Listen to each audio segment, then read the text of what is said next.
Allez, on se lance tout de suite dans le vif du sujet.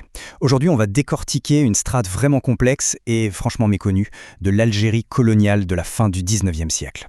On va parler d'un groupe historique fascinant, les Kabyles convertis au catholicisme. C'est une communauté qui a émergé à cause de l'action des missionnaires et qui s'est retrouvée coincée, en quelque sorte, entre deux mondes que absolument tout oppose. Préparez-vous, c'est une exploration historique remplie de paradoxes qui vous attend. Alors plongeons-nous directement là-dedans. On a une communauté qui compte tout de même plusieurs milliers de personnes, des chrétiens d'origine kabyle. Mais la grande question, c'est pourquoi restait-il presque totalement invisible dans nos livres d'histoire habituels? C'est le grand mystère au cœur de notre analyse d'aujourd'hui. On a affaire à un groupe silencieux, hyper marginalisé. Et comprendre ce silence, ça va nous révéler des dynamiques sociales dont on ne se doute même pas. Voici très rapidement le parcours qu'on va suivre. D'abord, le mystère des archives. Ensuite, le mythe kabyle. On passera par les écoles et la nouvelle élite, puis par la notion de metournie, l'identité stigmatisée. Et on finira sur l'hybridation et le silence. On commence donc avec notre première partie, le mystère des archives, qui représente un sacré défi méthodologique. Ce qu'il faut comprendre en premier lieu, c'est le contraste absolument frappant des sources. Quand on essaie d'étudier ces conversions, la balance est complètement déséquilibrée. D'un côté, on a une montagne de documents. Les pères blancs, les missionnaires, tenaient des registres méticuleux, des journaux quotidiens ultra détaillés qu'on retrouve aujourd'hui à Rome ou à Alger. Ils étaient, disons, très bavards par écrit. Mais de l'autre côté, c'est le silence. Les témoignages oraux des descendants de ces convertis sont incroyablement rares. Quand on arrive à en obtenir, ce sont des récits hésitants avec une autocensure massive. Et forcément, ça complique énormément le travail des historiens. Et ce tableau illustre parfaitement à quel point la situation en Kabylie est unique au monde. Regardez bien, si on prend l'Indonésie dans les années 60, on parle de millions de conversions avec une intégration massive. Au Pakistan, on a une minorité chrétienne, certes qui rencontre des problèmes, mais qui est tout à fait visible. Par contre, en Kabylie, de 1873 à 1954, ça ne touche que quelques milliers de personnes, c'est une échelle minuscule. Mais le plus fou, ce n'est pas le nombre, c'est que cette communauté est devenue totalement invisible et hyper stigmatisée. On passe à notre deuxième point, le mythe kabyle, ou comment justifier cette grande ambition missionnaire. Ce qui est vraiment fascinant ici, c'est l'invention de ce qu'on appelle le mythe kabyle. L'archevêque d'Alger, Charles de Lavigérie, s'est appuyé sur toute une construction idéologique pour lancer son projet. En gros, on prêtait aux Kabyles des origines carrément européennes, genre germaniques ou celtes.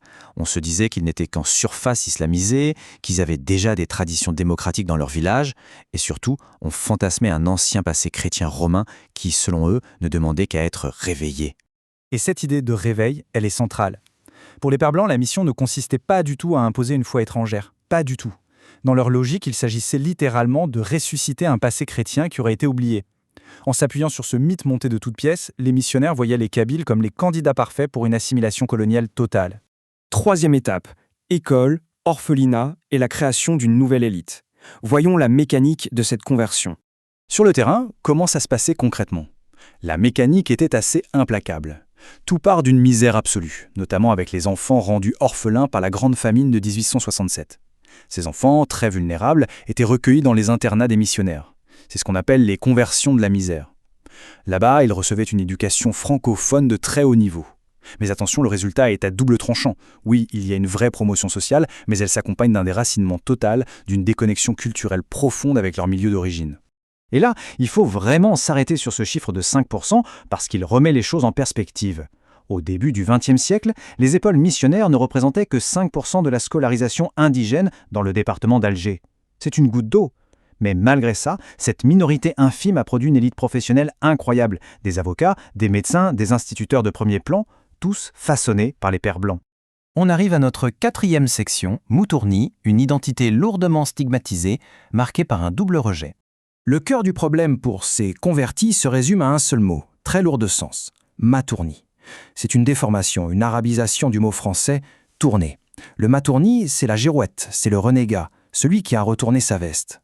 Et la charge péjorative est immense. Pour la société, ce n'est pas juste quelqu'un qui a changé de religion. C'est un double rejet. Il a abandonné la foi de ses ancêtres et par extension, il a trahi sa nation. C'est littéralement une mort sociale au sein de la communauté. Pour vraiment capter la détresse psychologique que ça implique, il suffit de lire ces mots bouleversants du poète Jean Amorouche. Il disait « Je suis un hybride culturel ». Les hybrides culturels sont des monstres très intéressants, mais des monstres sans avenir. Ouch, c'est fort, non? Ça humanise d'un seul coup cette crise d'identité vertigineuse de cette élite lettrée qui se sentait condamnée à errer perpétuellement sans jamais appartenir à aucun groupe. Ce qui nous amène à notre dernière section, hybridation et silence. Comment naviguer dans une position tout simplement impossible? C'est là qu'on réalise que leur isolement était en fait total. Ils étaient piégés. D'un côté, la société algérienne musulmane les regardait avec condescendance. Pour eux, c'était des traîtres qui avaient vendu leurs âmes aux plus offrants pendant les famines. Mais de l'autre côté, croyez-vous que la société coloniale française les accueillait à bras ouverts? Eh bien non. L'administration coloniale se méfiait d'eux. Ces convertis francophones brouillaient la ligne bien nette entre le colonisateur et le colonisé. Résultat, rejetés par leurs racines, mais jamais pleinement acceptés par le système français qu'ils essayaient d'adopter. Et si on trace ça sur une frise chronologique, on voit vraiment la tragédie se dessiner.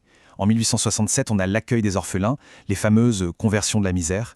Ensuite, dans les années 1920, cette élite, n'en pouvant plus du jugement des villages, commence à fuir vers de grandes villes comme Alger ou Tunis, juste pour pouvoir se fondre dans l'anonymat urbain.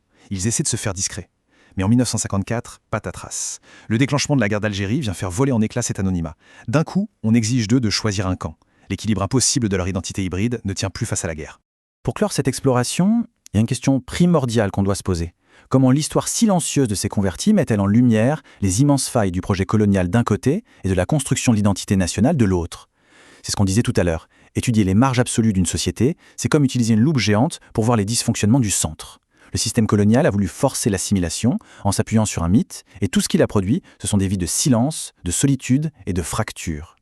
C'est une histoire méconnue, certes, mais qui donne vraiment matière à réfléchir sur la façon dont on construit nos identités.